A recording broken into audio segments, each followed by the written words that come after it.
I was so desperate for a miracle. And I was so convinced that I was going to do everything right to receive that miracle. Yeah. You know, like I don't know how to explain it now. And I feel like there's not very many times where I'm at a loss for words. But I feel like now I'm confused. At 9 years old, she's asking me, if I choose this, am I going to die? And I knew that's exactly what she was asking. But she didn't want to say that out loud. And I didn't want to ever say that out loud. But such an empowering, raw moment for us on her bedroom floor that day, thinking like, we're going to choose this together. Mm-hmm. I wasn't going to make her feel alone in that choice. Good. Because nobody wants to feel like, oh, if I chose this and things go wrong, then it was my fault, you know? Yeah. Said, absolutely. I think it is a great choice for you to stay home. You're almost at that point, just like convincing yourself that it's better, even though it's not better. Yeah. Even though this is the last thing that I wanted.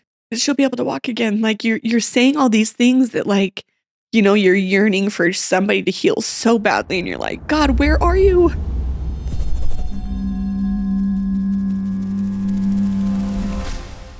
Trust me when I tell you that memories don't stay the way you think they will. They blur, they soften, they slip through your hands. So I chose to hold on to them. I don't want to forget this. The way he looked at her, the way she fit in his arms, the ordinary moments that were actually everything. To keep them exactly how they felt, real, alive, and ours. Now these moments don't just have to live in my head, they live here. So she doesn't have to lose them either. Thank you, Milk Books. Hey everybody, it's me, Shay. Welcome to Grief Witnessed, where we remember, where we tell the stories, and where grief is allowed to exist without fixing it. I'm here today with my friend Kendra. Hello. She is here to share her story and her daughter's story, battling cancer and the grief. Did you experience anticipatory grief? Oh, absolutely. Yeah, so just the grief that came with battling cancer and kind of where you're at now. Yeah. Your daughter, Brielle. Yep. Does she have a middle name? Nicole. Brielle Nicole. Yep. Oh. I know. It's my middle name too. So. Is it? Okay. Yes. Yeah. Brielle is a gem. She's your oldest? Oldest, yep. Oldest, okay. Absolutely. It gives me chills even just saying her name, honestly. Yeah. Brielle is magic. Yeah. That's how we describe her. Yeah. Magic. Yeah. Why do you describe her as magic? I feel like from a very young age, the light and love and energy that Brielle brought to our home was magic. And it was incredible. Something that, I mean, I'm sure every mom feels like this, right? As their firstborn, and especially having a daughter first, like that was a surprise to us. I'm the oldest of 6 kids. And so I was really excited to have a daughter first. Like I felt like, oh, I was the babysitter. I wanted to be a mom. And so having a daughter, it was just like a built-in best friend. You know, I'm sure you felt like that too. Yes. I mean, she's only 10 months, but I'm just like, you're just my little best friend. Absolutely. No, that's exactly how it feels. You know, she was just from the very get-go, just my little best friend. And we did everything together. You know, like how could you not? I was so excited from the time that I was really young to be a mom. That was something that I always looked forward to. And so when I was able to become a mom, it was so special to me. And I took that role very like just sacred. I held it close, you know, and I just enveloped and soaked it all in. And so everything that Brielle did, she's the type of person that when she walks in the room, all eyes on her, not because she called attention to herself, but because she literally, you just felt like she was glowing, you know, just so happy, had the biggest smile. She loved to sing, you know, from just little, like we have videos of her when she's tiny. Yeah, exactly. Just being so sweet and singing at the top of her lungs and holding a microphone and dancing and just lots of light and energy. And that's what we felt like brought magic. I love that. And I just love that she was just like so obsessed with Wicked. Absolutely. Like that was like, it's just a foreshadowing of like her magic. Yes. Yeah, that's very true too. Yeah. We kind of had introduced her to that, I guess, when it had come out with like Ariana Grande and Cynthia. You know, we had gone to the movie and she absolutely loved it. We loved the music. I feel like there's a lot of songs in there that actually have great lyrics that have helped me through a lot of times, you know, in life. So we were excited when she really loved that show. Yeah. Too. Can you tell me a little bit about like the story of how kind of cancer took over your life? Yeah. Because I can relate to that. Sure. And kind of like what that story was and what it looked like. Yeah. So when Brielle was 4 years old, so this is in 2020, and we all remember 2020. And that's when Tanner got diagnosed too. Yes. Yeah. That was such a rough year for a lot of people for different reasons. Yeah. But in June of that year, so obviously the world's kind of already shut down at this point. But in June of that year, she was honestly just playing around our house. These are kind of the memories that I remember now, but she was just playing one day, and we kind of noticed that she was limping a little bit, like her back was hurting is what she was saying, and I am a co-sleeper and I want all of my kids in my bed, and like I'm just happy to have big family. That's hard. It is really hard. Yeah. It's really hard, but I have loved it. And so she was actually in our room. She slept in our room right alongside our bed, and we just kind of attributed it to, okay, this is like, because maybe her bed is lumpy or feels weird or something, and she needs a different mattress, or she has growing pains, or, there's a million things that went through our head, just thinking, okay, she's 4 years old. Like she must've done something. She jumped off of something and hurt, like herself. So she had just kind of stopped walking. And this is obviously a long story short, but just progressively got more concerning, where she wasn't walking anymore, just wanted to kind of lay on the couch, just was slower. Yeah. Mm-hmm. And just the thing that actually triggered us the most, because we had obviously at this point had been taking her in and taking her to a chiropractor and a pediatrician just to see, and they said, oh, maybe it's scoliosis. Yeah. Maybe it's, I can't even remember. Oh, the main thing I guess they diagnosed us with at the beginning was constipation. Oh, interesting. Isn't that weird? Yeah. They thought that she was constipated. And so they told us to start this 3-day clean out where you do the brat diet, bananas, rice, whatever. And we started that. And I just deep down knew that wasn't it. There's something missing here. So we continued to take her to holistic doctors, alternative doctors, her medical doctor, everything. And we just were not getting satisfying answers that felt like are going to get us anywhere. Mm-hmm. And after I can't even remember how long it took us to actually find an answer, but we ended up in the ER in a hospital nearby, and they had taken some blood work, which we had done in the past. We had done the blood, the urine, the x-rays, all the scans, and still nothing was coming up. And so finally we made it to an ER where they had tested maybe a different blood work that they hadn't done before. And it came back with inflammatory markers way higher than anybody should have at 4 years old, And so they sent us down to the hospital so quickly. Within, that next morning we had a scan set up and we're ready to like a children's hospital? Yep. Mm-hmm. Yep. At the children's hospital. And we were ready to be in and admitted that next morning. So we drove down and they ended up doing a different scan, I think a CT scan, an MRI, something we hadn't done before. And they ended up finding an 8-centimeter mass in her abdomen. Wow. So they didn't catch that in any scans before? No. Wow. Isn't that crazy? Yeah. Nothing. It was coming up as like maybe a blockage. I don't know if I'm like, again, it's all been so long, but I can't remember why doesn't an x-ray pull that up like some kind of mass, but we weren't seeing anything like that. And then finally we were able to identify it. And, they had come into the hospital room. That's a very vivid day for me where they come in, and how this goes and you receive a cancer diagnosis. Yeah. You're sitting in that hospital room and I'm thinking like, we're going home tonight. Like we're going to figure out it's childhood arthritis is what I thought. Like that's the worst of the worst that it can be right now. We're going to figure out it's childhood arthritis and then we're going to go home. So my husband and I were waiting for her to be done from the scan, and they wheeled her bed in and she's still sleeping, from sedation. And I remember very vividly the face of the lady who came in and exactly what she was wearing. Mm-hmm. And, just sitting, and it just, man, even talking about it now, just like makes you just kind of sweat even. You're just like, it was so, and it still feels even real to this moment where she just said, we don't know what kind of cancer it is. And immediately, and then at that moment, I felt like everything was just, like you've put your hands over your ears and you're underwater. Yeah. It was definitely muted. I couldn't look up anymore. I'm just sobbing and tears filling the hospital floor. And, it's cancer. We just don't know what kind. We're going to have to biopsy it, but she's got a main tumor here.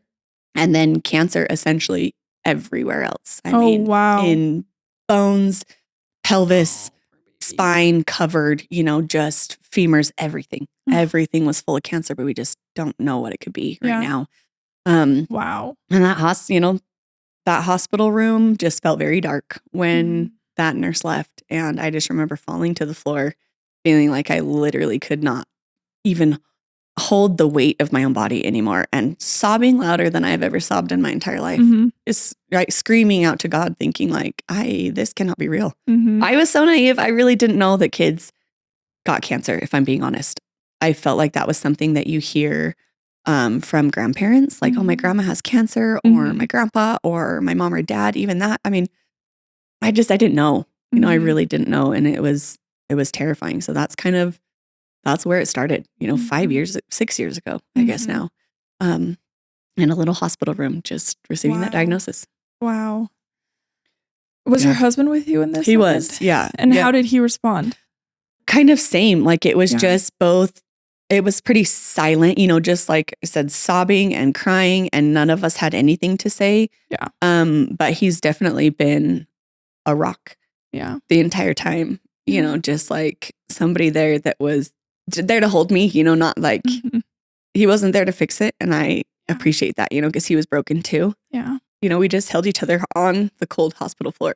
Like, we couldn't even sit on the couch, nothing. Like, I just felt so weak. And the thing is Brielle was still laying right there, so you're trying to be quiet because she's only 4. I don't want to scare her. She's not awake yet, so I know that I eventually honestly had to take a step out, and my husband sat there by her hospital bed, and I went and just bawled in the parking lot garage.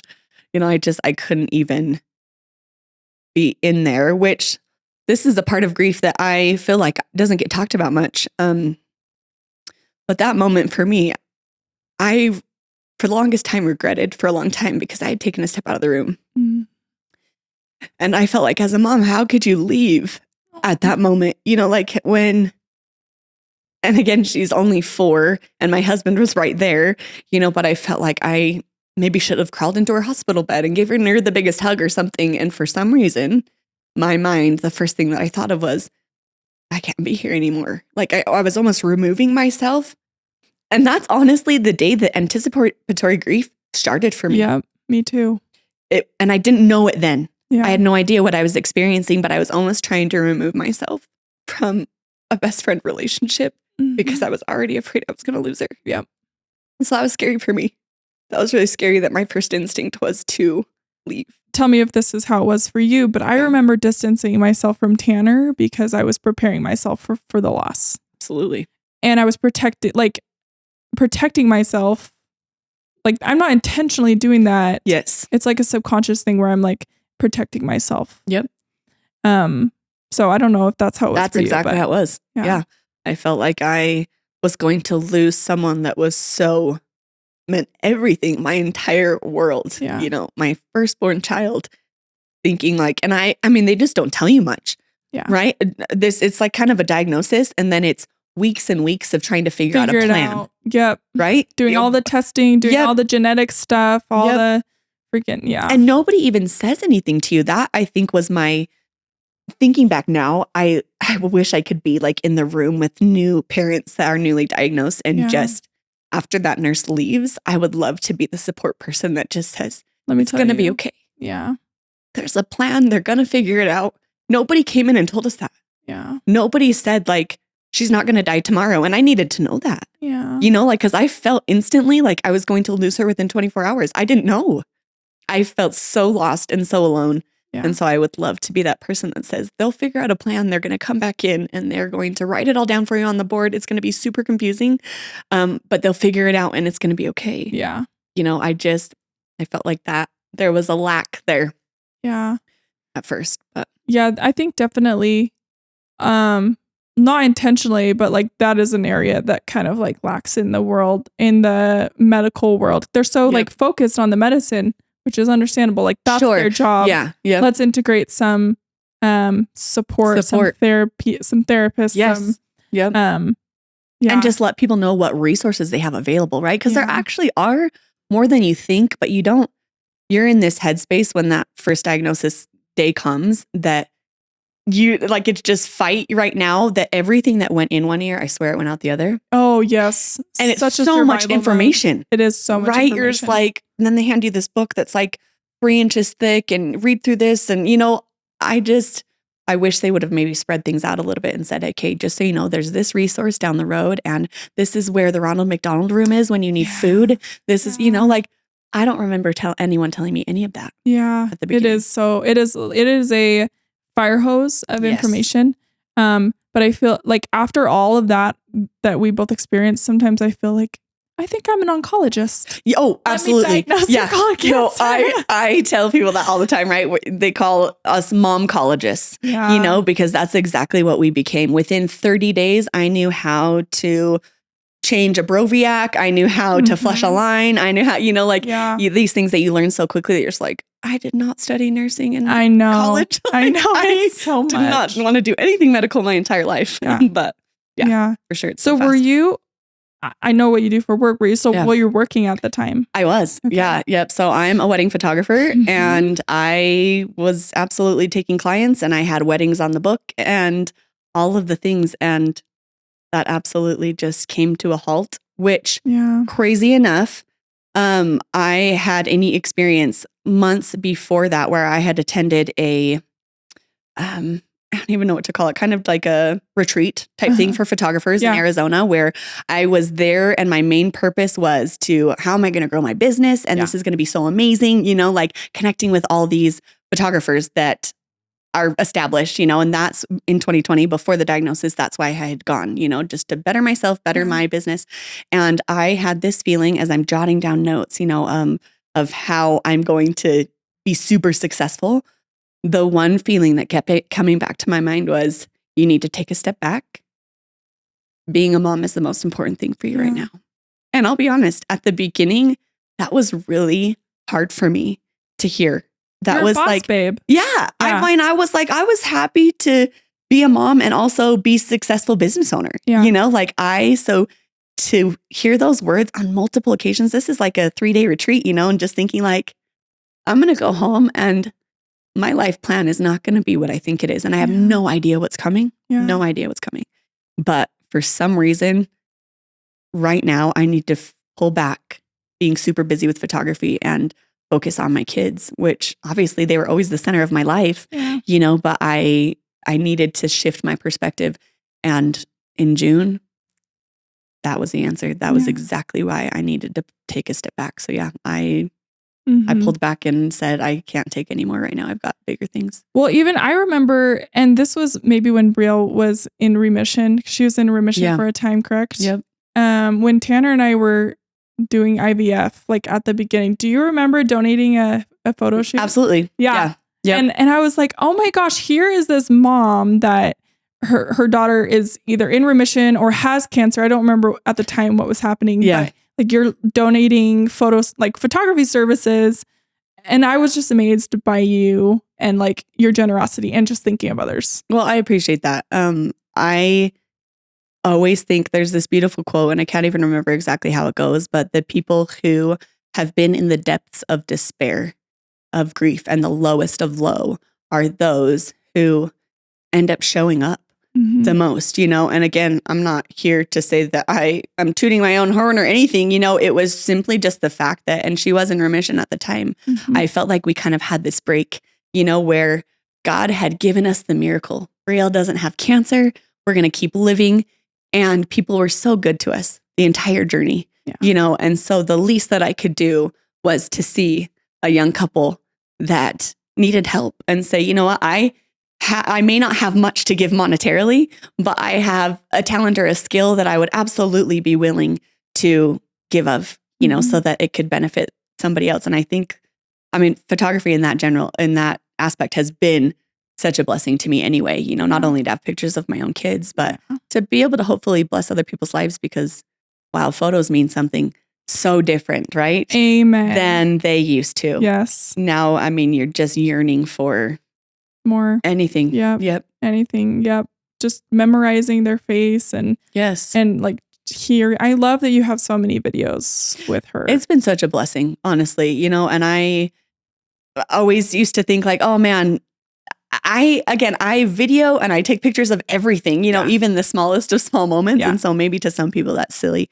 But it's been, they don't get it. Exactly. Until they do. And then they get it. Yeah, absolutely. And now it's been such a blessing to look back and think like, oh, that's just such a random video. I don't even know why I had my camera out. Yeah. But I'm so glad that I did to capture whatever that moment was. Yeah.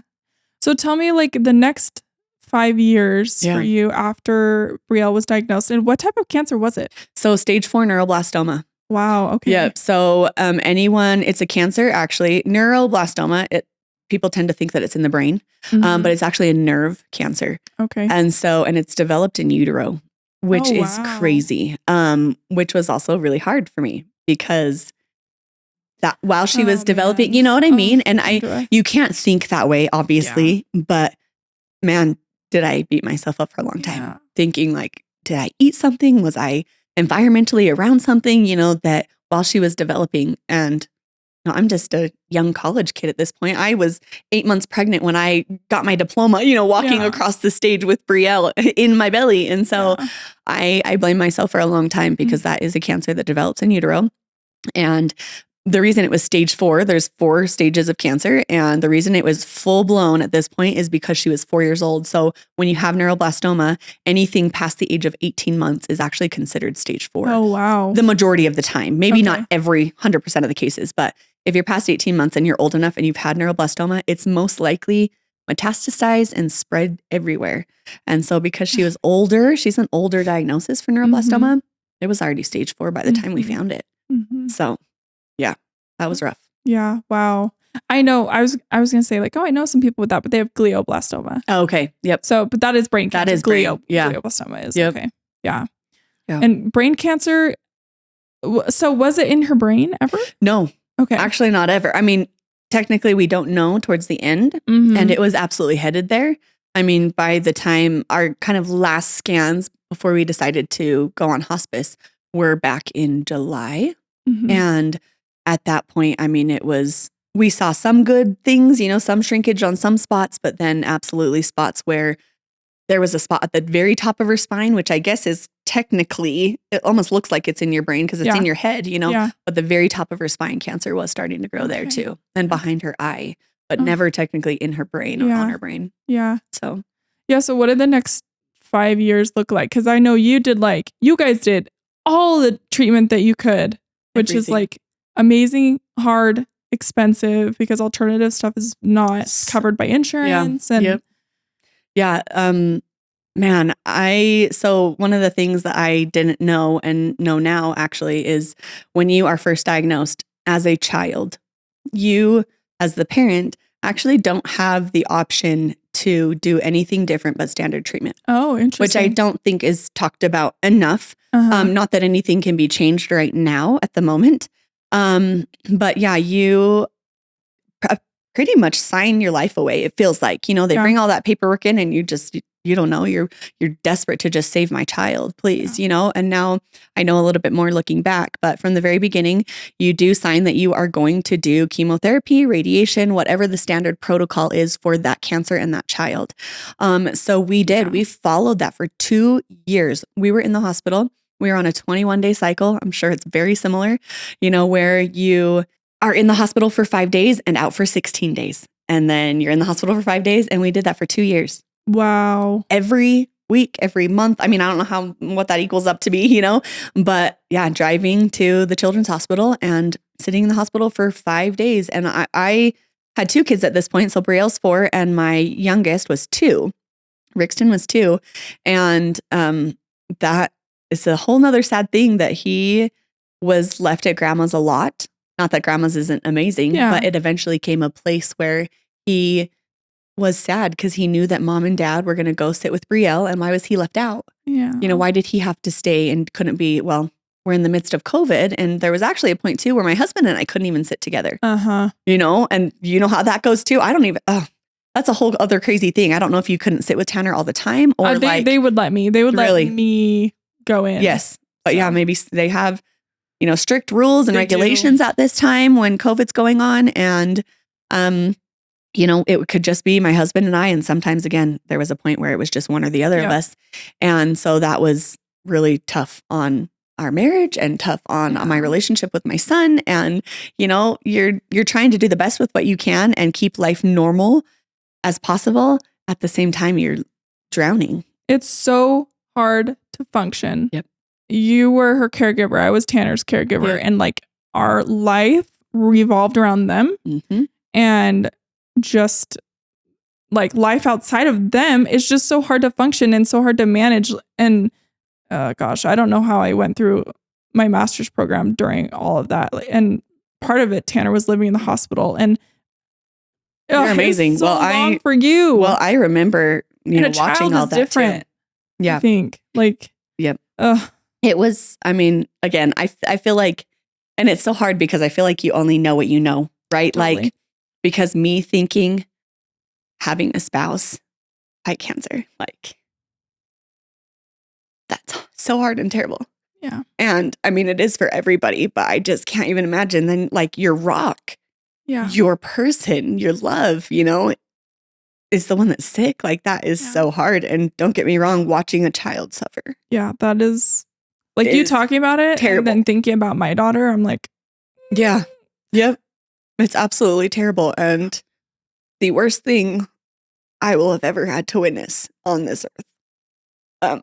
But I had my rock. I had my husband, and we just carried each other through really the entire time. And so when we're, going back and forth to the hospital for 5 years, we had made it through the 2 years, yeah. And she is technically declared cancer-free. I don't want to say cancer-free, more so in remission, because you're not cancer-free until 5 years. You know how all we of call the it things no go. evidence of disease. There you go. Yes, Yeah. NED. Yep, perfect. Yeah, so she had no evidence of disease at 2-year mark, and we had made it through, and we're just, praise God. Like, we did not think we would make it through some of those things, and there were absolutely times we thought we were going to lose her along the way. Yeah. We did bone marrow transplants. Oh my gosh. Neuroblastoma is actually the cancer that you have to throw everything at it and the kitchen sink in order to even have a chance at survival. Yeah. And that not all cancers are like that. Not that any of them are good. They're all horrific. Yeah. But with this one specifically, because it's in your bones, your bone marrow, your soft tissue, your everything, they have to do everything. And she had 2 bone marrow transplants. And there were times during those 60-day hospital stays where she was trying to engraft that we thought we were going to lose her then. Yeah. I know that that's like a super high risk time. And Yeah. you are like shut off from the world and no one, like plants can't even come in. Exactly. Like it's very, Yep. Everybody that comes in is all clothed in their white and, just protected. And it's, very terrifying to even want to touch your child, like to be close to them. Yeah. So, but again, we made it through that. And then 2 years, we were technically, she was no evidence of disease for 2 years. We had until she was 8. So she was 6 when she was declared NED, and then received the re-diagnosis. I can't even think of relapse. Oh, yeah. The relapse diagnosis in January of 2024. So she turned 8. Her 8-year-old birthday was in the hospital, and she was so sad about that. Oh, yeah. Yeah. She had to celebrate. Kids just want to be kids. Yeah, and absolutely. Yep, that's what she wanted to do. And she was pretty sad that she had to be in the hospital on her 8th birthday. Yeah. 2 things I'm curious about, and we can do them one at a time, but I'm curious, like, how was your response with this relapse? And then 2, you're religious. Yes. And I'm curious, like, how it's affected Yeah. religion for you. Yeah, absolutely. When Brielle relapsed, and this is something I advocate for mother's intuition like crazy now. I used to think like, oh, yes, that's important. You can feel stuff as a mom because you're their mom, but man, after this entire medical journey, I am so like, if and your baby, like you advocate for them and better than a lot of people know. Yeah. And so I was, this is crazy to talk about because I had actually told my husband when we were declared cancer-free, no evidence of disease, that she was going to relapse.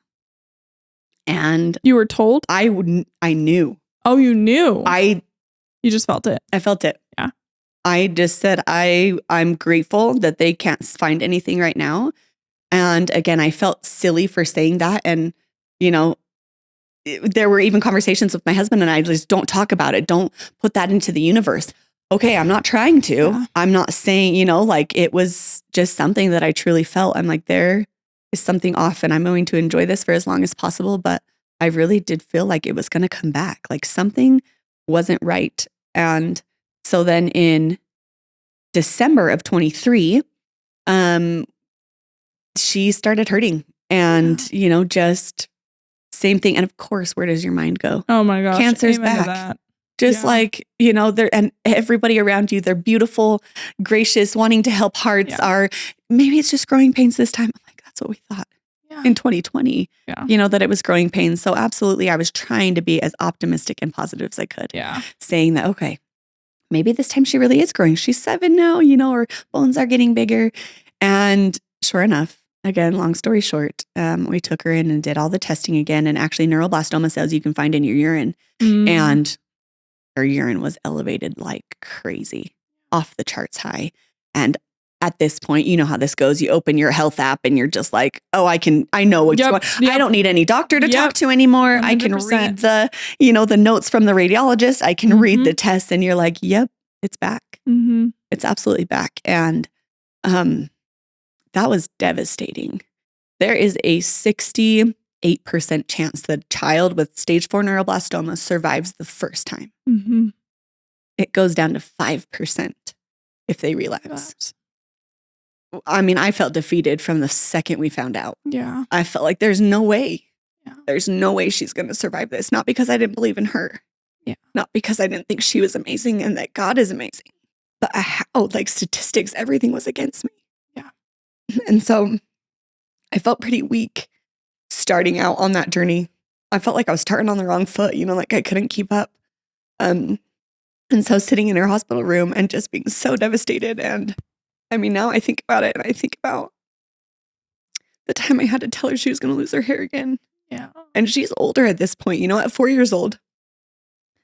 Sweet little Brielle's heart was just worried that Elsa wouldn't think she was pretty anymore. Mm-hmm. And now at 7 years old, she says, I don't want to go to school because I don't want people to make fun of me. Oh. You know, so it's just like this change of heart where she's becoming more mature and realizing Yeah. what the world is like and what people might think. So I remember very distinctly sitting in a chair with her and just kind of like talking her through because Brielle's the type that wants to know the plan. Yeah.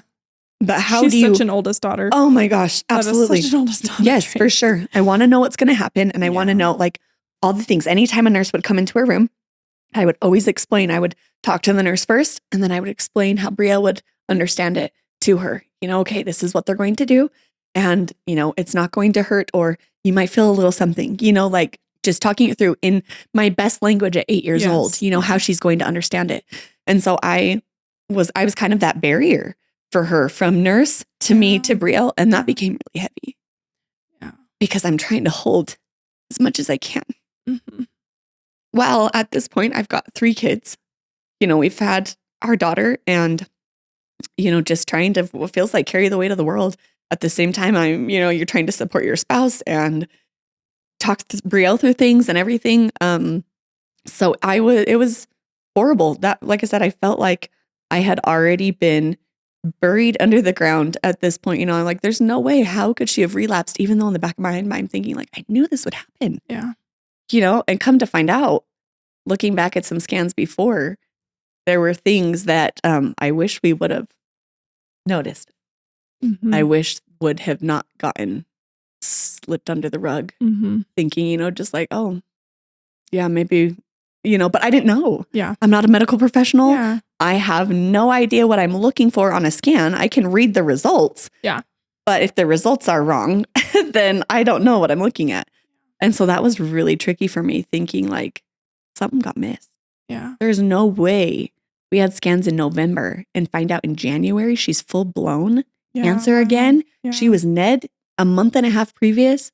I don't believe that anymore. Yeah. And Oh, that was that's so hard for hard. me to forgive Yeah. because I was angry. And how am I supposed to now be in this same environment, you know, with Yeah. people that don't know if I trust anymore. And Yeah. I mean, obviously our team switched and everything, so it was fine. We ended up working with the most amazing, incredible people, and I loved our team. But yeah, it was absolutely hard to receive that re-diagnosis saying she's relapsed, and it's everywhere.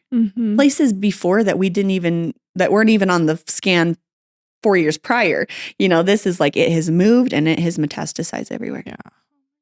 So it was so tricky and difficult. And when it comes to religion, that is absolutely a strong foundation for me.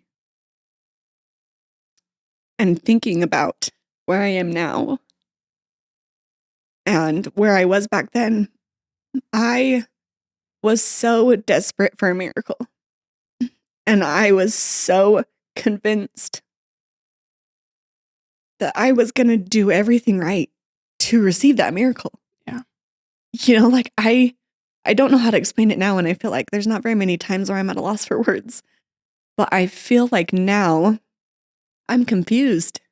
I felt like I grew up knowing that if you have faith, you hold to the rod, you do all of these things that are like not necessarily a checklist, because I know that God is merciful. Yeah.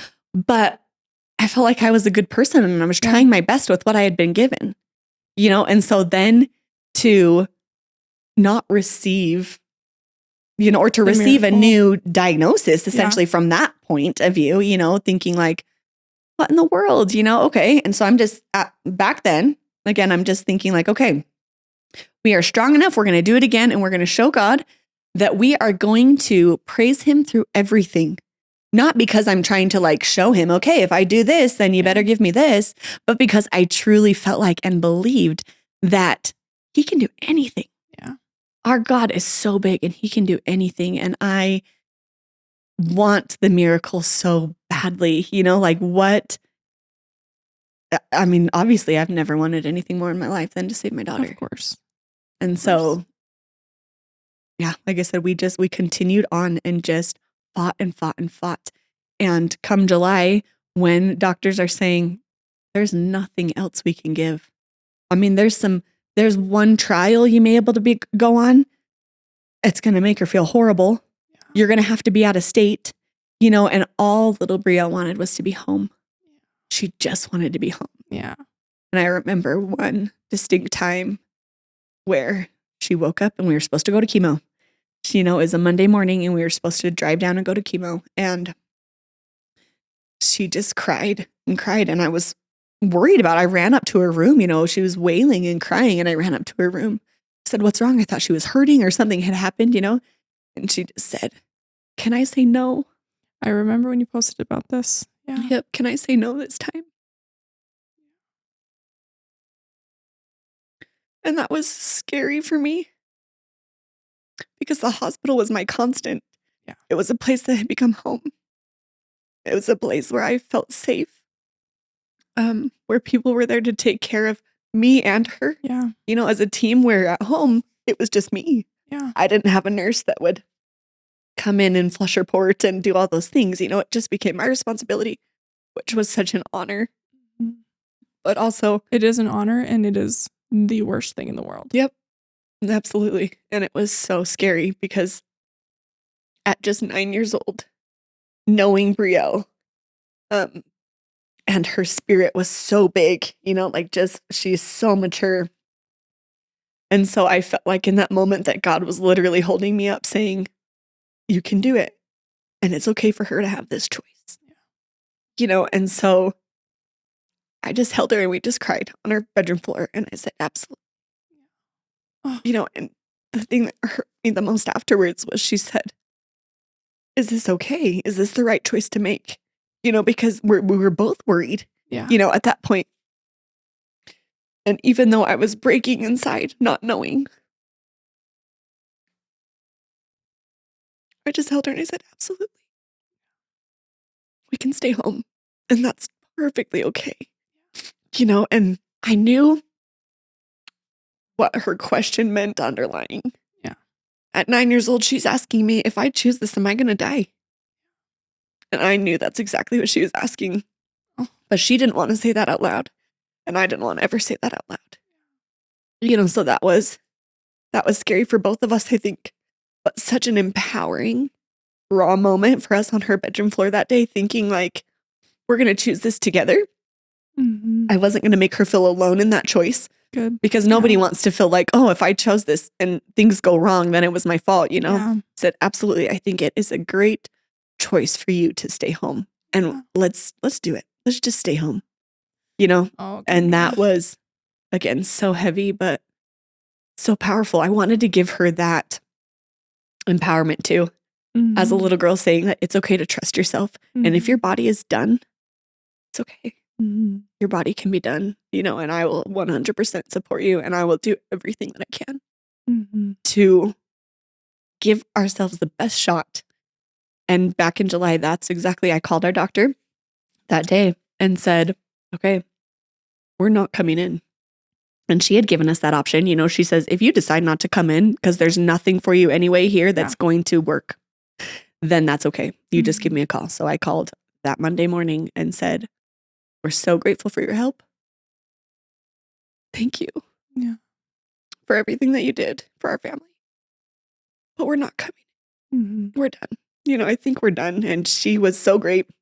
And just said, if you change your mind, we can start again next week. We can try chemo again next week. That's fine. And so that was a good thing for me because I felt like, okay, I still had the option. Yes. I still had the option if I needed it, So I took that and said, okay, I'll call you next Monday.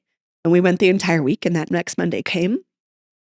Brielle obviously knows the days of the week, and that next Monday came, and it was actually Sunday night, and she started to get really quiet the next Sunday. She's really quiet, and I said, what's wrong? She says, it's Monday tomorrow. Then, she's like, do we have to go in? Are we going in? I said, what do you think? Let's talk about it together. Yeah. What do you feel like? She says, I just want to stay home. I said, me too. Let's just stay home. And it was from that second Monday decision, where I knew for a fact we were never going back in. That was it for us. And that I was now grind time. How am I going to heal my daughter? Who has the resource out there that is going to give her more time? And that felt really heavy. That felt really heavy for me because I was excited for her. I was so excited for her to feel empowered and like she didn't have to go back anymore. Yeah.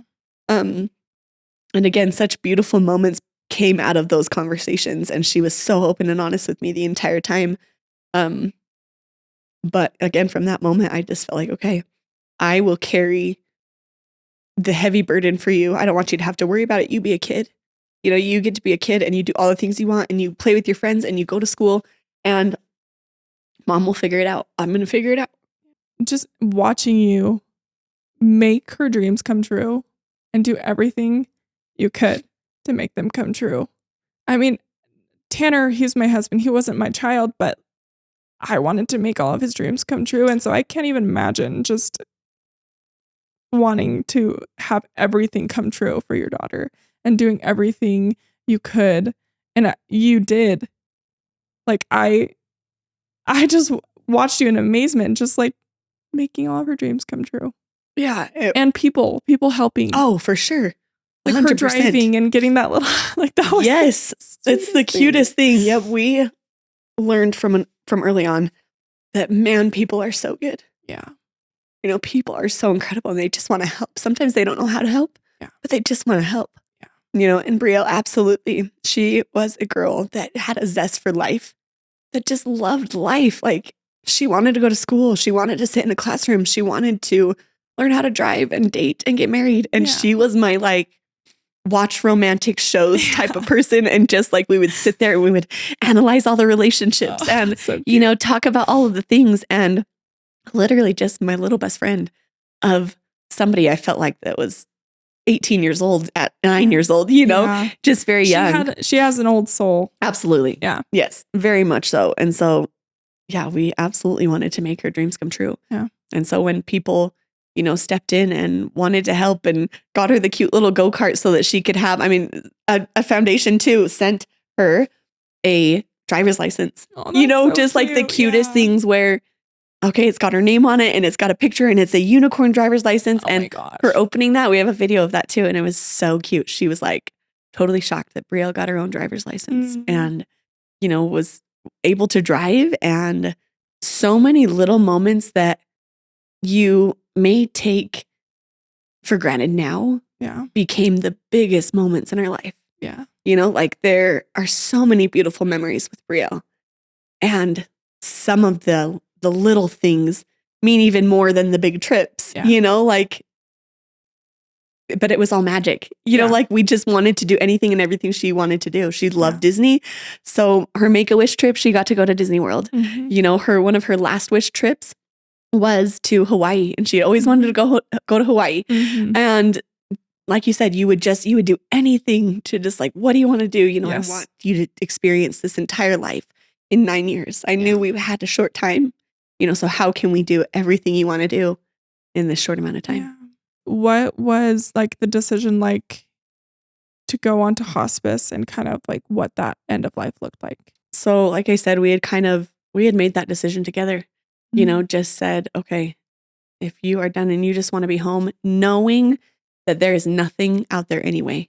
Obviously, she's only 9 years old. And, you know, if doctors were telling me, hey, if we do this chemo, it could really help, you know, and we may give her more time or whatever, then we absolutely would have done that. And we would have gracefully talked her through that, you know, saying like, okay, this is kind of how we're feeling and what the doctors think.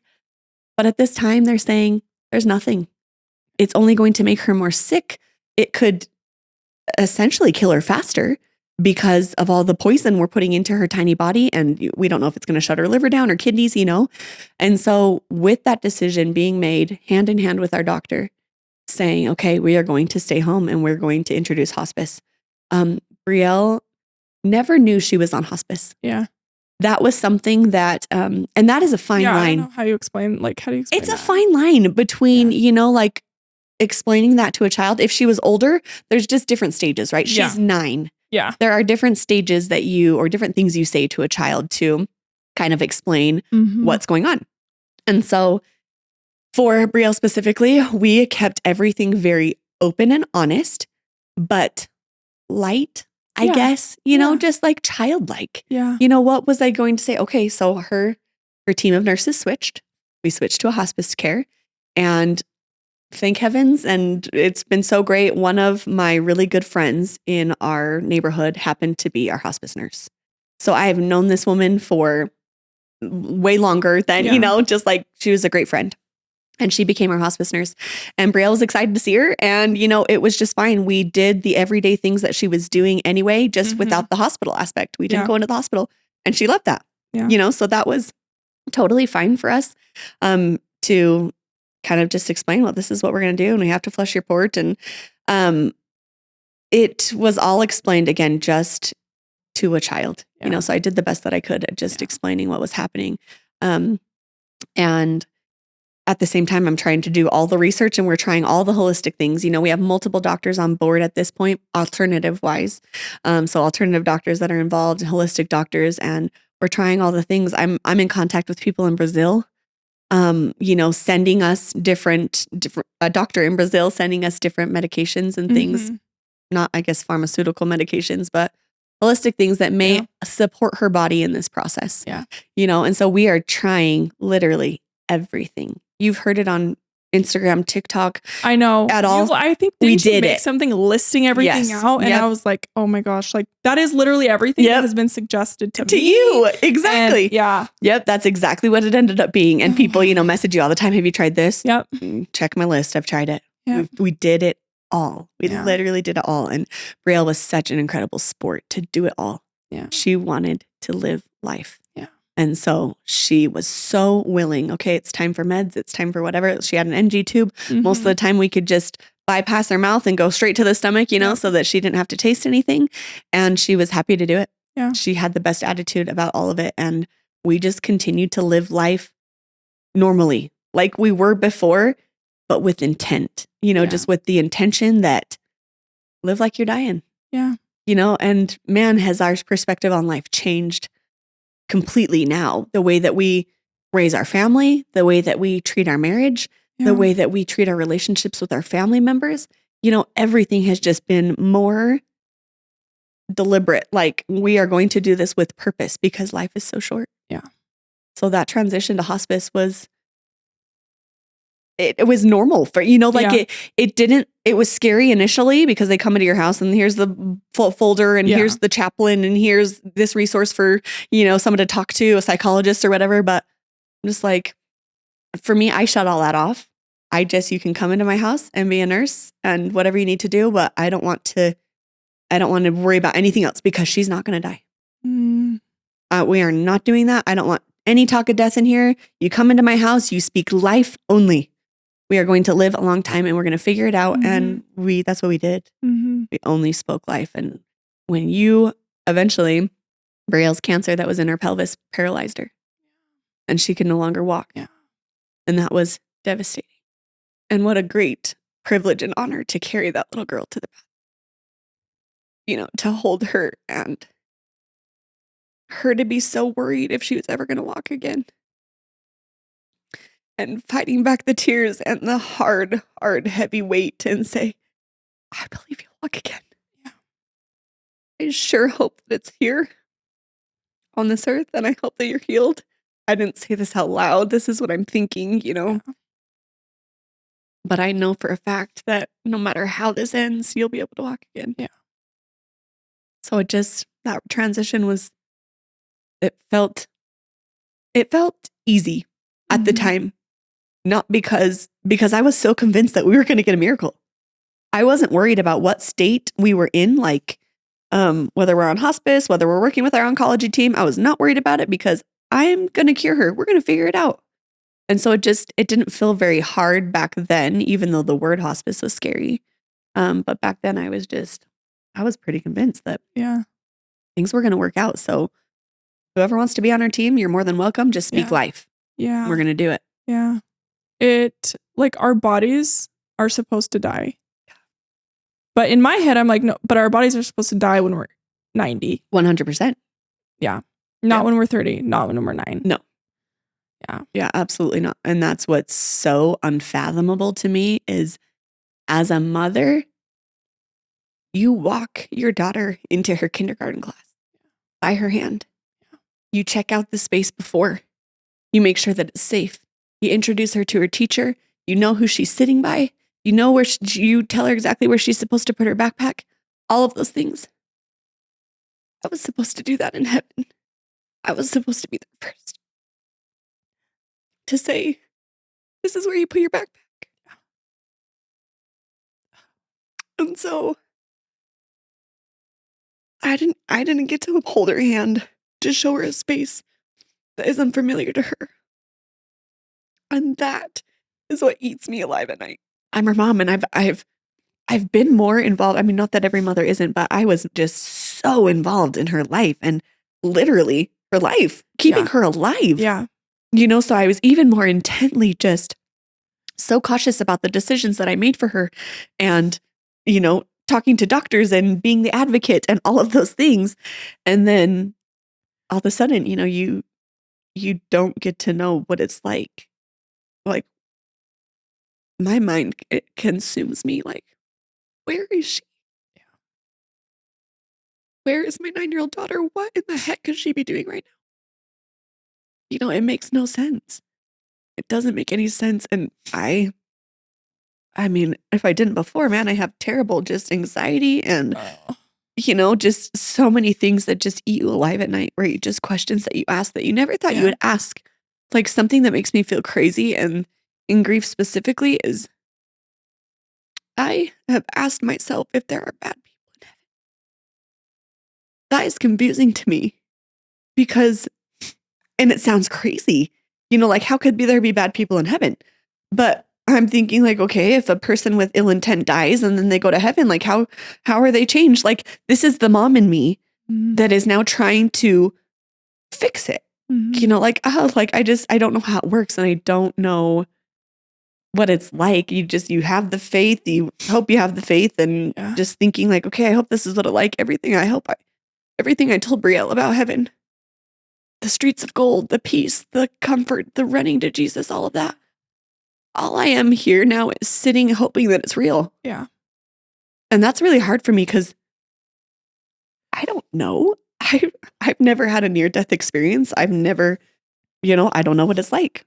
I sure hold on to those. Have you read any of them? I've heard some of them. I've never like read any, but I've heard a couple people on social media or whatever talk about aspects like that. And man, that it gives you comfort, right? Like people that go comfort and do not want to come back, like just feel so much love and relief from their earthly body and things. And that's what gives me, comfort knowing. Yeah.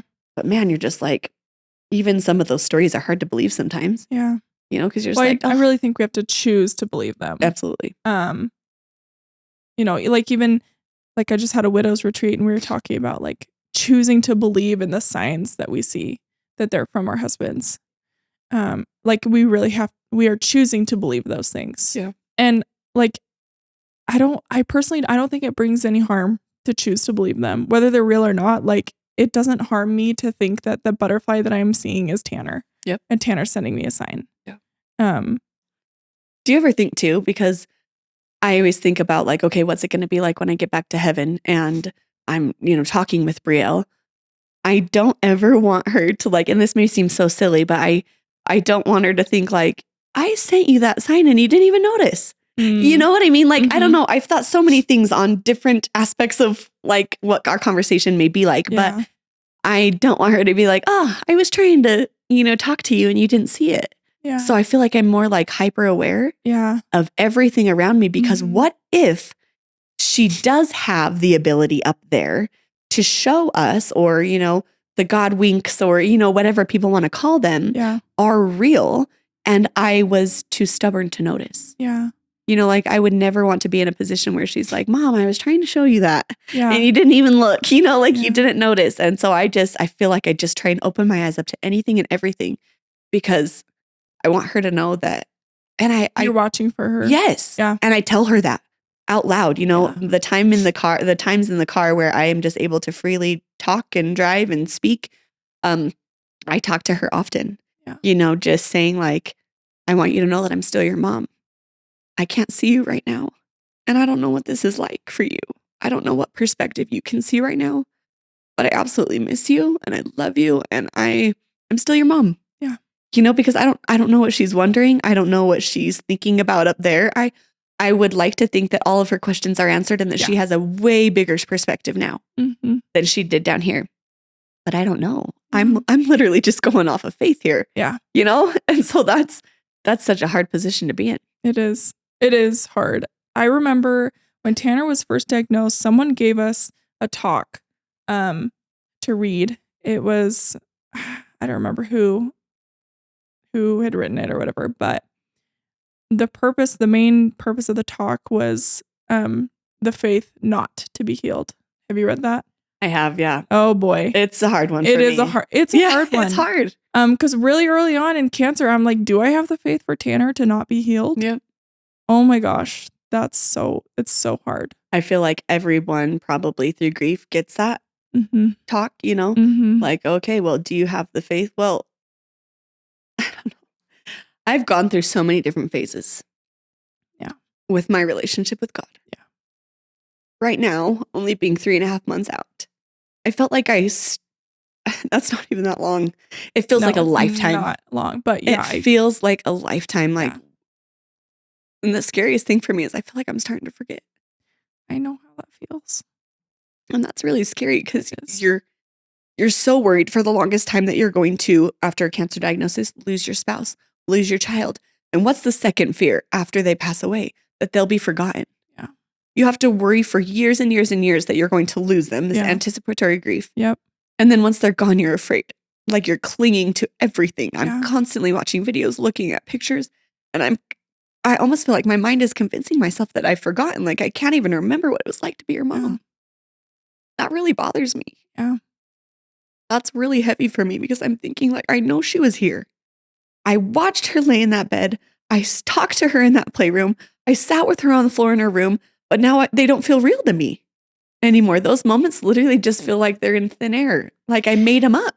Yeah. So at this retreat, we had a grief therapist come and present, and she talked about the neurobiology of it, because your neurons are always like shedding right? Mm. They're shedding information to Yeah. create new room for new information. And so like when we lose someone, our neurons are literally shedding information related to that person and creating like a new neuron of like remembrance or something similar to that. And I was like, I don't like that. Yeah. I don't like that our neurons are doing that. No. Because I want to remember. Yep. Exactly. Yeah. And that bothers me too. Yeah. Right. Where you're just like, and a lot of people say, oh, well, your grief is protecting your heart. You're being protected. I don't want to be protected. Yeah.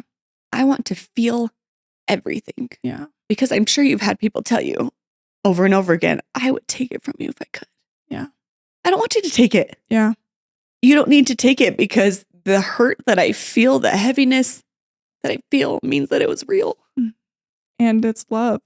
It's the love that you have for her. Yeah.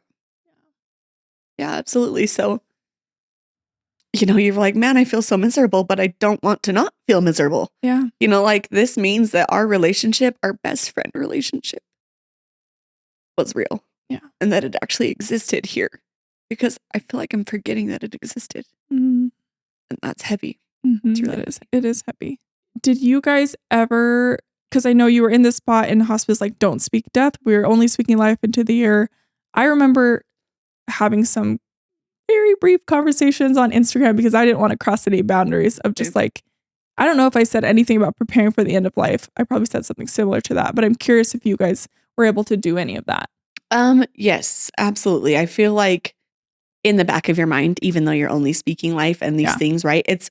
It was kind of what felt like with Brielle and with other people. I was so gung-ho. We're going to save her. We're going to figure it out. There's an answer. There's a cure for cancer out there somewhere, and I'm going to figure out what it is. Yeah. And then behind closed doors in my closet, I'm thinking, this is not going to work out for me. I am not going to receive the miracle that I'm so desperately praying for, and you're fighting between two worlds, thinking like you're wanting to prepare and soak in every single moment. And nope, I'm not going to go there. I'm not going to let that happen, even to the very day she passed away. And what's crazy to me, and maybe you felt this as well, looking back at photos now, I think, whoa, she looks so different. She looks so sick. Yes. She looked like she was dying. I didn't see it then. Yeah. It's almost like you're wearing these rose-covered glasses, that everything's going to be okay and we're going to make a turn eventually. My husband and I would talk about that all the time. What is the lowest low that we have to be at before we start going up? Yeah. But I swear that low just kept. Yeah. We took her in for blood work. I guess to receive blood. She received a lot of blood, right? Cancer patients, they need red blood cells. We took her in on Tuesday to get red blood cells, and both of us had the feeling this will be the last time we take her in. First of all, because you knew it was coming. You could like see it, you didn't want to believe it, but you're like, okay. And then there's this hope inside of you that you hold on to, thinking this is going to be the bag of blood that just like it's going to juice her up, it's going to make her feel good, and we're going to turn a corner. We're going to make it till Christmas at least. She died on December 11th. We were so convinced we were at least making it till Christmas. Like that was, and again, I talk about like, looking back and seeing now, like, wow, she was seriously deteriorating. Yeah. And at the same time, her death was shocking. Yeah. Did it feel shocking to you, even though that you knew? It didn't for me because I don't know, there had just been so much preparing. Like we had a death doula. And two, you were able to talk to Tanner about it. Yeah, we talked. Yes. And that's so different. Like talking to an adult versus talking to a child. Yeah. And like our death doula was like, this is what dying looks like. Like we did a lot of preparation in that area. And so after we had our daughter, Amy Lou, Tanner declined very quickly. And I knew that there wasn't a lot of time. Yeah. And I remember watching that too, just thinking how precious those moments that, again, you created for him to have those special moments and how amazing that was. But yeah, maybe that's where it's a little bit different is Brielle didn't know that she was dying. Yeah. And some people may say, well, that's unfair. You didn't tell her she was dying. Remember, she's 9. Yeah. She's That's 9 years old, scary. and that is terrifying. Tanner was 30 and he was scared. I bet. So a 9-year-old? Yeah, I wouldn't have told her. I can either. only imagine. I'm scared to die. Yeah. I'm absolutely terrified to die, And so thinking about her little mind and again, being as open and honest with her, knowing that she wants to know, we prepared her the best way possible. Again, speaking life. Yeah. Did I tell her she was going to run again? Absolutely. Yeah. Because I believe that's true. Yeah. And she told me she was going to run straight to Jesus. There are multiple moments where we talked about heaven and what it was like and who was there. And I don't think that Brielle asked those questions because she was just curious about heaven. Yeah. She's smart. She's an intelligent little girl who absolutely wanted to know what came next. And again, what an honor and a privilege it was to talk her through those things the best of my ability. We read children's books about what heaven was like. And there was a moment when after this children's book, kind of talks about how people from heaven can send signs. And that's the moment where the dragonfly became Brielle's sign, and she told me if anything ever happens to you, I'll come back as a dragonfly. Or it happens to me, and that was like so mature for her to say because why do you think something's going to happen to you? Yeah. Why do you think that you're going to have to send me a sign? I'm dying before you. And when we read that book, we were nowhere close. This is in July, right after we were on hospice. This is nowhere close to even thinking she's going at all. Yeah. And, just the things that she said and mentioned, she very much so knew what her little body was going through. Yeah. And so I don't know, she was just so mature and again, without straight out saying and talking about death like you would have with Tanner, she knew what was happening. And so that was hard. And maybe that's where it was, maybe that's where the shock factor comes in for me. Because I never got to speak with Brielle about I'm so sorry, you're dying, I didn't ever have that conversation with her. And so maybe when that day happened, and this is kind of how it went, the reason it was so shocking is we had took her for blood on Tuesday. Wednesday, we painted toenails. We were watching movies. She's laying in her hospice bed, but doing everything we had done. She's still eating, asking for all the things. I want my ice pack. I want the thing, just making her as comfortable as possible, thinking okay, this is a normal day for us. That night, we had watched Annie Warbucks. I'm a big into theater and the musicals and everything. And so we introduced her to Annie and she was asking all the questions. She wants to analyze everything. Why is she an orphan? And what is Daddy Warbucks like? And how is he going to adopt her? All these things. So she was asking those questions. And then we had went to bed that was late that night, by late, I mean, it was actually the next morning. It was 2 a.m. You know how the pain meds go and they're sleepy all day. And then they have this weird, rise at night when you're why are we awake at 3 a.m.? Yep. But that was normal for us. Those were our times to talk and sit with Brielle. So we were all sleeping in the living room at this point. Thursday morning comes. This is December 11th. And we wake up and I'm doing all the nursing at this point. I mean, we're straight cathing. We are changing bed sore bandages. All of those things, right, that a nurse or a caregiver would do. And, why didn't you have hospice do that?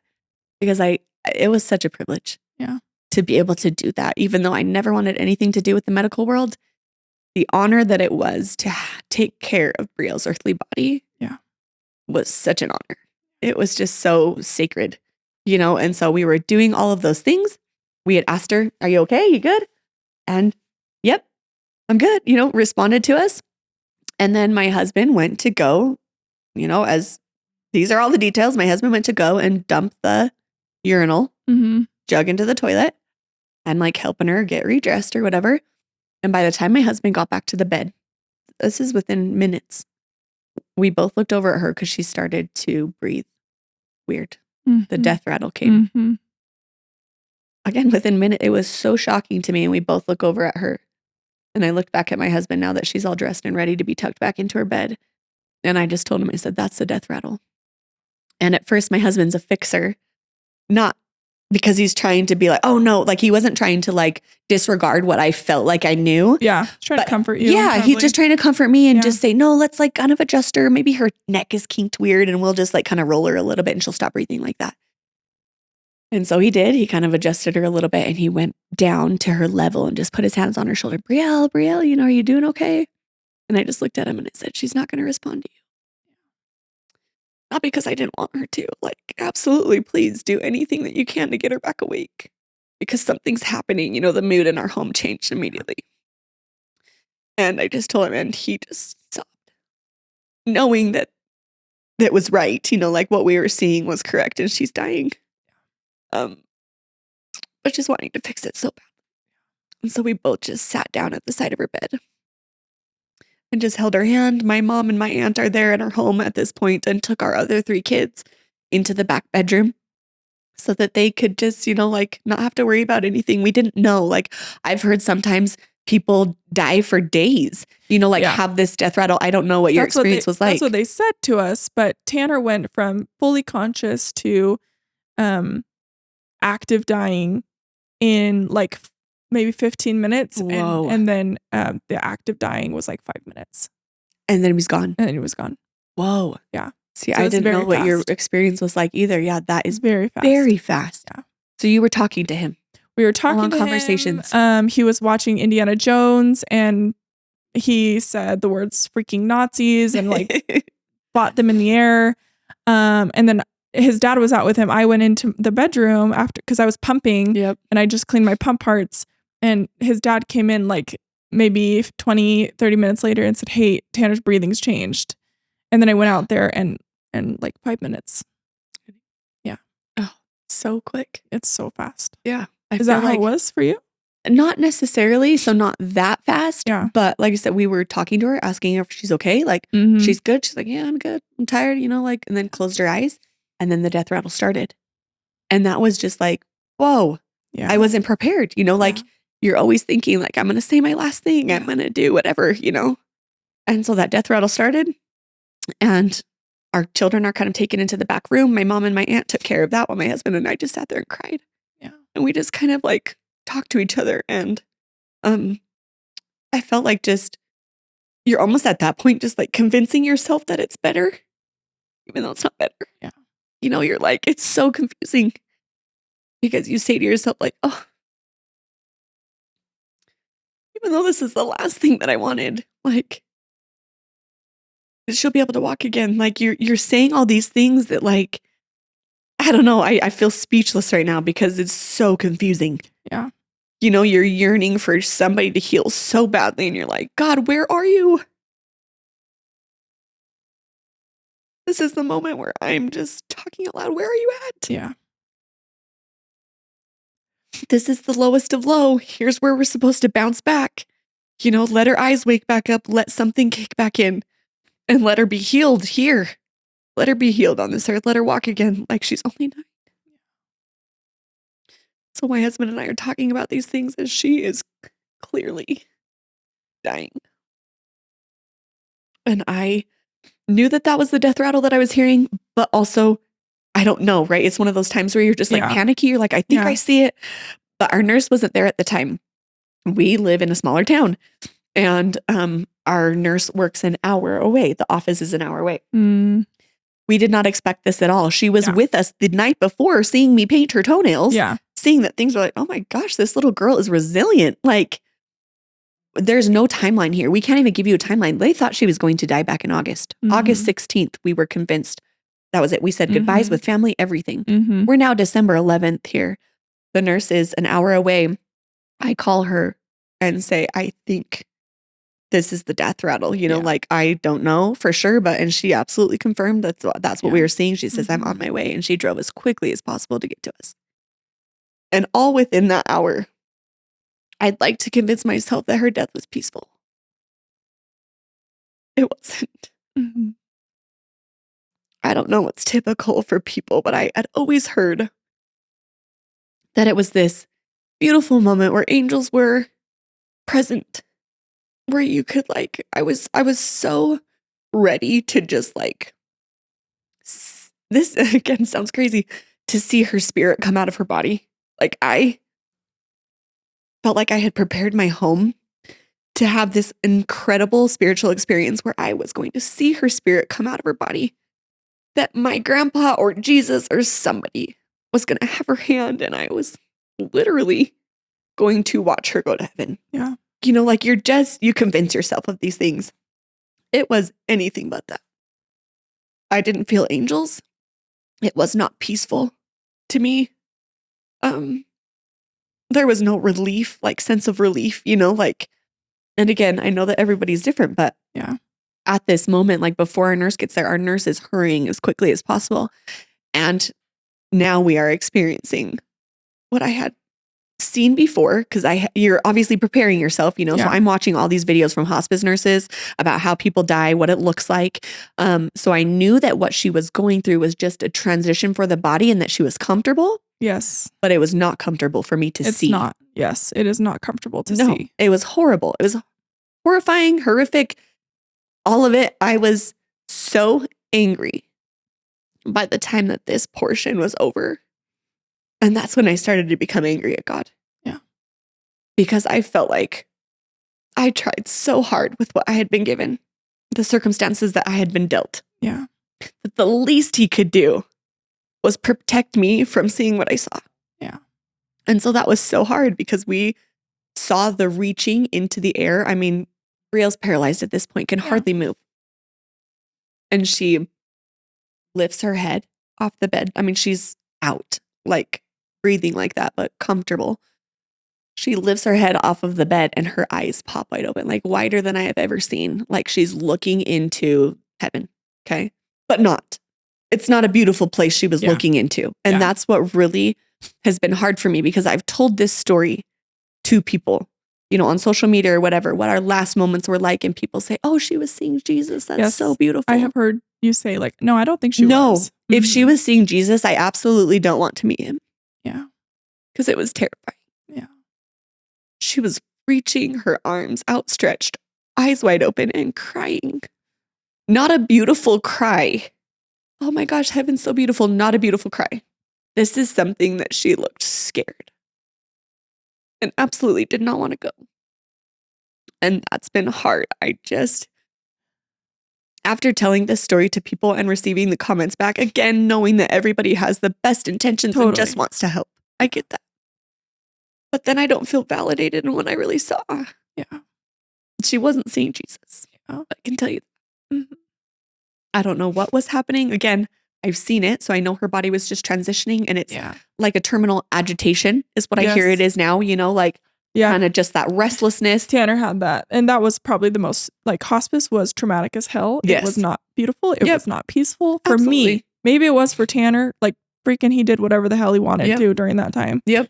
But I get what you mean. It's not beautiful for us. Yeah, absolutely. Sitting there watching that and having to watch my child by cancer and then deteriorate and then watch her die traumatically was just, I mean, those moments replay in your head at night. Yeah. And they're terrifying. You're just like, I didn't know what to do in that moment. You know, like, again, our nurse is on her way. We didn't know what med to give at that point for terminal agitation, you know, so we're like doing the best that we can with the resources that we have before she can get there. And it was horrible. I mean, just outstretched, crying, and she looked terrified. And we're just like, my husband and I are at her side, and I'm, you know, just like, we both got our arms around her. And as she's reaching out, I'm grabbing her hand. It's okay. It's okay. Yeah. And something that you never want to say to a child as their parents, say, it's okay to go. You can go. You don't have to fight anymore. That was horrible. You know, saying that you can go now, and confusing, I'm sure. Like, again, I think about everything and so much, but I'm thinking like our entire life, we've fought. We can do hard things. We keep pushing through hard, you know, like, you can do it. And she was just so encouraged by so many people her entire life, you know, in the most compassionate way. Absolutely. Yeah. And then to have to say, you don't have to fight anymore. You know, I'm just like, and I've heard that the last sense to go before you die is hearing. Yes. And so we were talking to her the entire time. Brielle, you're amazing. What an honor it has been to be your mom. Yeah. we love you. Like you are going to be so missed. But please come visit us often. And, you're saying all of these things that you wish you could have said to her face to like be reassured that she was actually hearing you, but just like hoping that she was hearing everything that we were saying. And we've heard that they do. We hear that that's the last sense to go. So we're saying all of these things and pulling her arms back in, just saying, it's okay, run. You can run. Mm. Your legs are working again. Mm. And our nurse finally gets there and we, kind of get things figured out. And she gets us the med that we needed to calm the agitation and everything. And things are finally, I don't even want to say peaceful because it's just none of it. I don't ever, like, it just wasn't peaceful. She finally calmed down, I guess. The reaching subsided. She was finally just sleeping. Yeah. And so, okay, she's like sleeping at this point and we got things figured out. And again, I mean, I felt like there was a lot going on in my home at this point. We had my in-laws there and my parents there and my aunt watching our kids. And then my husband and I, so it felt like a little bit chaotic, but I wouldn't have changed, who was there. Like it felt like it was a very sacred moment at the same time. And then again, long story short, we got everything figured out. Everything's peaceful. Our hospice nurse says, I'm like, how long is this going to last? Like, I don't even know now that she's just breathing very slowly, like 7 respiratory rates a minute, which is, it's coming, but you just don't know. This could be hours, And so she said, I'll come back in 2 hours. I'll be back at 6:00 and then, we'll just reassess and then we'll come back in another 2 hours, Okay, great. So she walks out. We tell my aunt, why don't you take our kids to go get a snack at the gas station or something? It's been, I don't even know how much time, probably 2 hours at this point, that our kids have kind of just been hanging out in the back bedroom and playing games and whatever. Take them to the gas station just to get out, to go and get a little treat and then come back. This is a span within 15 minutes. So this is like, I can't even remember what time, 4:45. And my kids leave, nurse leaves. We're all just kind of sitting there, just kind of talking. It's very calm and quiet, it feels like. Then Brielle had 0 platelets, none at all. She had covered in petechiae, and just like had a bloody nose that morning that we had taken care of, but it had restarted. And so the blood is just draining down the back of her neck. And again, I'm the nurse side of things. So I like take care of all of that. And it's starting to kind of pool in her mouth and her, the jaw becomes really relaxed. And so everything's relaxing. So I can see the blood in her mouth. And I'm like scooping it out with a wipe, not because she looks uncomfortable. Like she looked comfortable, but it was uncomfortable for me. I'm like, oh, I don't want you to feel like you're drowning or something, And so I am like scooping it out with a wipe. And I knew that I had like one of those hospital grade nose suckers for babies. I'm like, okay, I need to find that thing. Like, where is it at? Again, everything's peaceful. Like she just looked fine. I was scooping it, but I'm going to find that sucker thing. And so I started to search the house. Like, where is that at? And so I'm like looking around, whatever, and we have like scoured everywhere. Like we cannot find this thing. And we're in the back bedroom and my husband was looking in the bathroom cupboards and everything. And I just got the feeling like, you need to go and sit back down by her. Like, go take your spot back. I think my in-laws had kind of like, my mom was on one side, my mother-in-law on the other. And I said, go tell your mom that you're going to take your seat back. Yeah.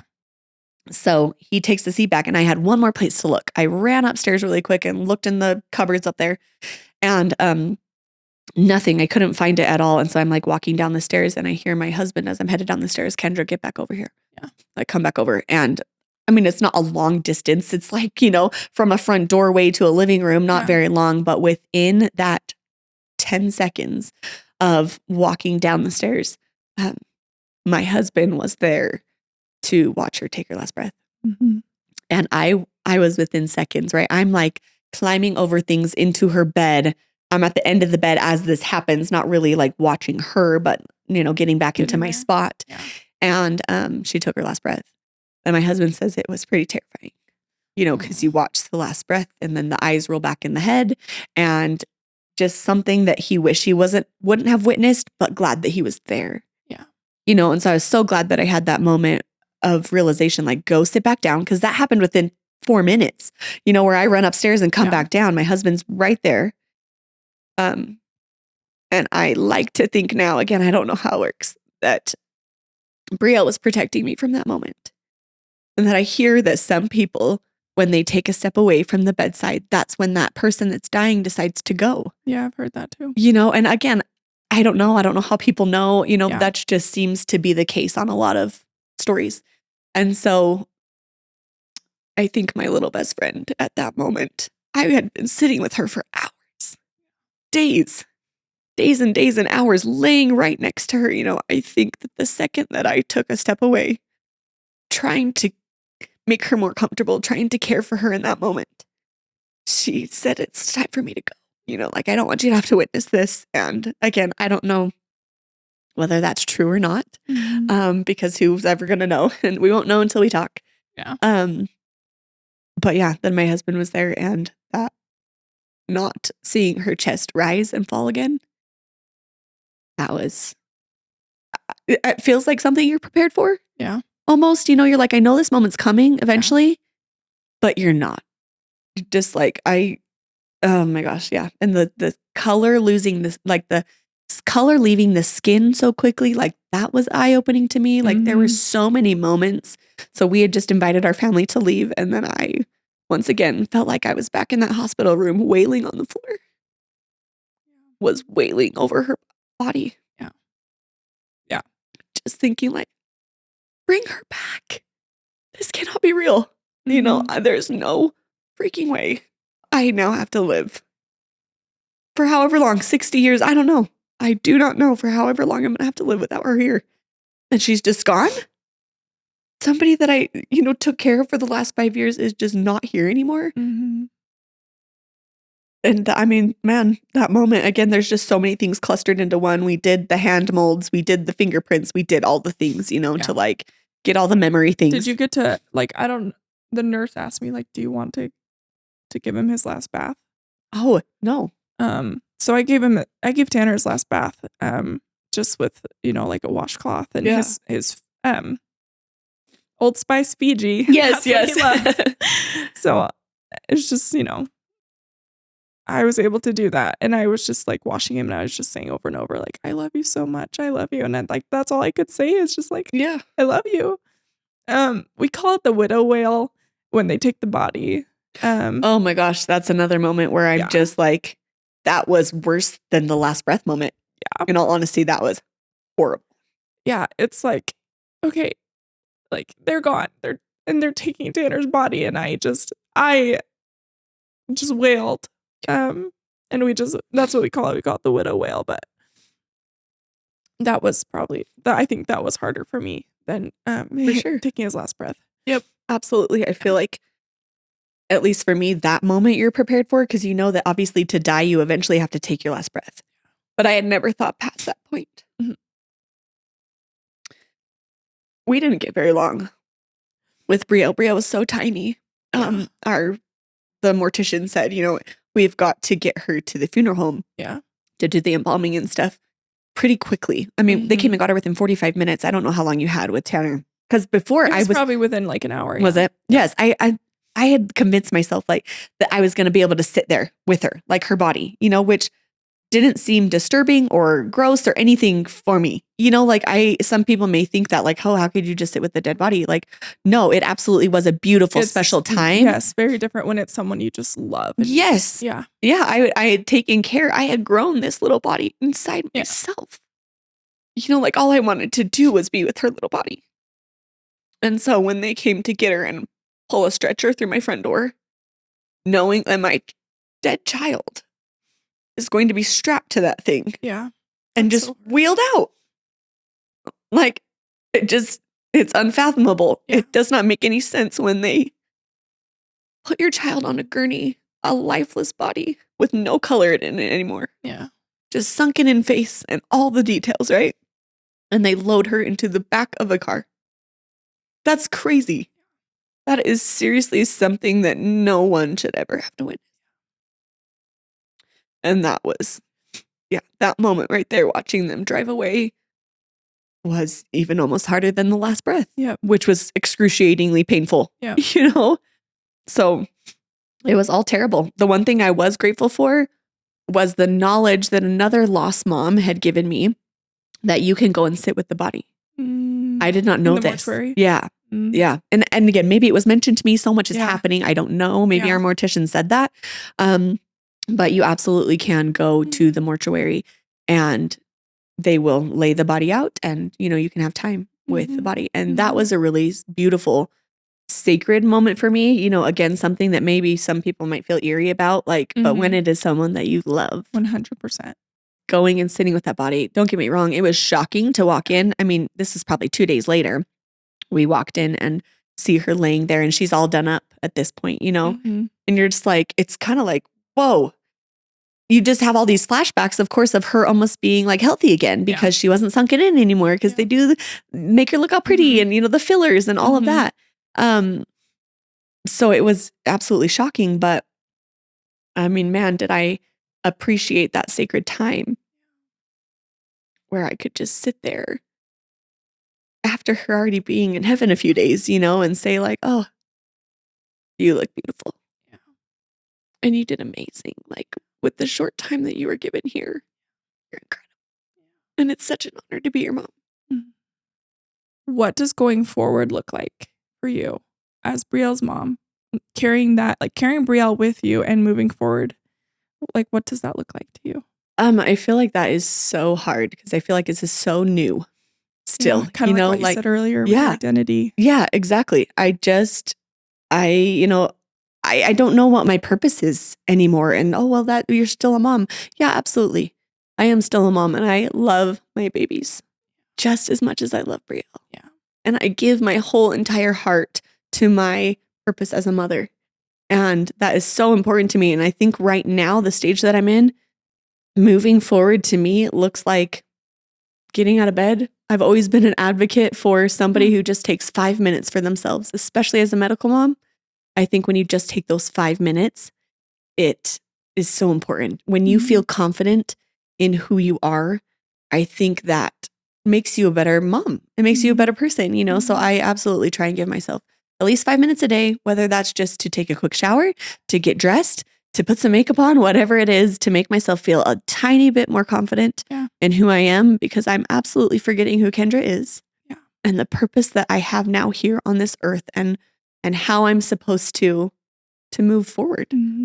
I think it can be as simple as just sharing her light and talking about her. And we absolutely mention Brielle in our home every day.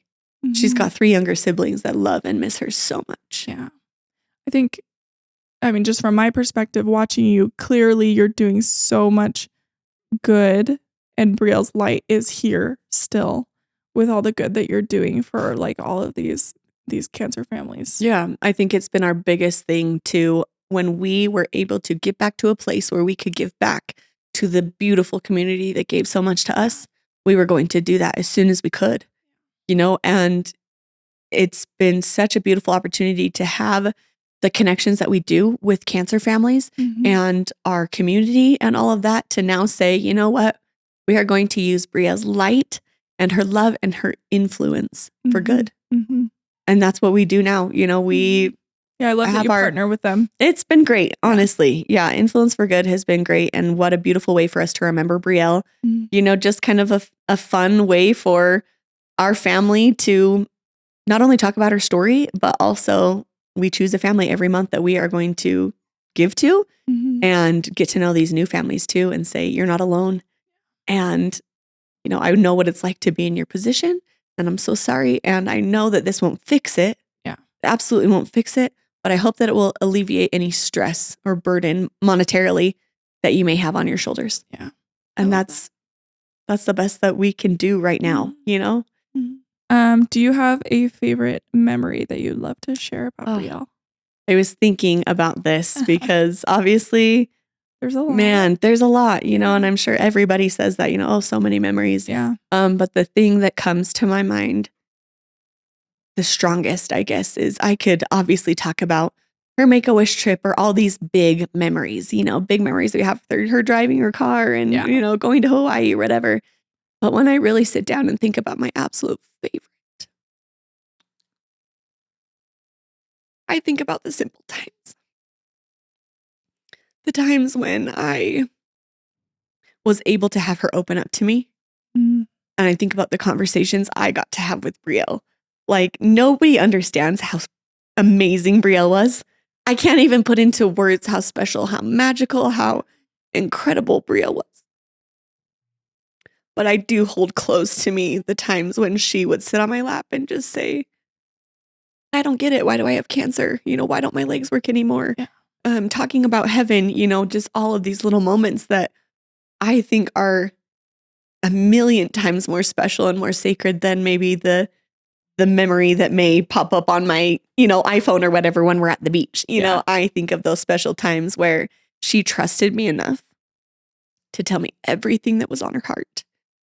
And what a sacred responsibility to hold her heaviness on top of my own heaviness, but at the same time knowing that she trusted me to tell her that it was going to be okay. Yeah. That things were going to work out. And I feel like those memories are my absolute favorite because not everybody, there were multiple people on the trip. There were multiple people that got to go to Hawaii with Brielle or whatever, only one me. Mom. Yep. Your mom memories. Yep. Got to have her share her deepest concerns. And so I think those are the times that I will just miss the most. Getting to see her process the world and figure out life and trust me enough to tell me what was on her heart. Mm.